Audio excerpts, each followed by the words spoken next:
There seems to be a common misconception that the Lord of Frenzied Flame ending is Elden Ring's worst ending when the opposite is the case. Maybe some of you didn't play Dark Souls, but in Dark Souls 3 we learned that history keeps repeating itself, and artificially trying to prolong the status quo is ultimately bad for the world. The Frenzied Flame ending is similar to letting the fire fade, in that both would restore equilibrium to the world by swallowing and erasing all that which divides and distinguishes. With disparity destroyed, all would become one and suffering would come to an end. It's natural to oppose such an ending, especially in the West, since ending suffering would mean an ending to life, but this is a concept that traces back thousands of years to the beginnings of Buddhism. Life is dukkha, or suffering. That isn't to say that every waking moment is insufferable, but that the basic nature of what it means to live comes with certain conditions that can cause sadness, pain, and discomfort. Whether it be the realization that life is transient and we will all die one day, or that resources are finite, and in order to thrive, sometimes it's necessary to deprive others of what they need to survive, or even the more mundane everyday pains like hunger and the need for clothing and shelter. Schools of thought differ wildly on this point, but the way to free oneself from dukkha is to see life for what it truly is and let go of one's attachment to it. Attachment is what keeps people bound to the cycle of life, death, and rebirth. So letting go of one's attachment to life frees them from it, allowing their spirit to transcend the cycle in peace, free of earthly desires and the pain and suffering that comes along with it. Of course, to those of us who are attached to life, seeing someone who isn't can seem chaotic or insane. Thus, true enlightenment can border on madness to the uninitiated, which plays into why it's called the Frenzied Flame. But this is more of a meta-analysis. What does the game have to say about it? Although Frenzy Flame stones conferred madness onto those in its vicinity, it is worth noting that it has a healing effect on those who've pledged themselves to the flame, and may go on to show that what can appear chaotic or distorted at first can actually be soothing, calming, or even beneficial if you have the right perspective.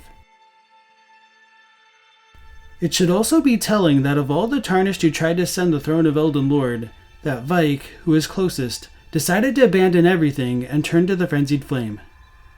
The Golden Order and Elden Ring have a stranglehold on the universe, and even ghosts suffer as a result of it. Those who gave me grapes howled without words, saying they wished they were never born.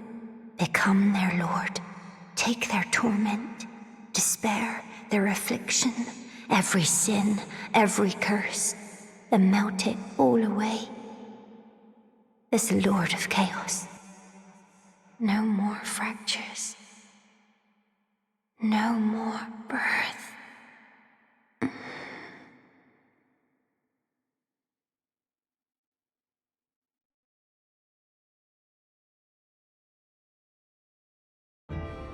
Forcefully melting away all pain and suffering may not fit the image of a stereotypically good ending, but it would free people from the false cycle of life, death, and rebirth imposed upon them by the Erd Tree. Goldmask wants to automate and perpetuate such a system without intervention from others, essentially dispassionately prolonging suffering, and Fia would codify suffering and life even after death. Dungeater at least wants to break the cycle of reliance on the Erd Tree by embracing pain and suffering, but who really wants to live in a world of shit? I am in a world of shit.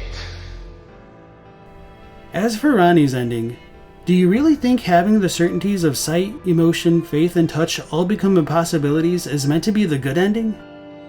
It's pretty clear Miyazaki's trolling the player base by having the first canonical, arguably living waifu be a doll.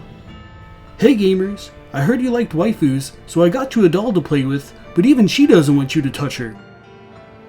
It's just way too on the nose, and besides, Bloodborne already gave us a better doll waifu to clean the player's baby gamer diapers. This makes the Frenzied Flame ending by far the best ending for the game, until we get DLC in 6 months, which totally ruins this video. So anyway, happy April Fool's Day, and don't forget to like, subscribe, comment, and retweet after becoming a channel member or patron for as little as $1 a month. But on a more serious note, I'd like to thank Dan Creary for the thumbnail artwork. I think it looks really sick, and if you like it, you should check out his website at danielcrearyart.com. He's also currently open for commissions and was very easy to work with, so if you need some cool customized art in the near future, he's your guy. And remember, fear the April Fools.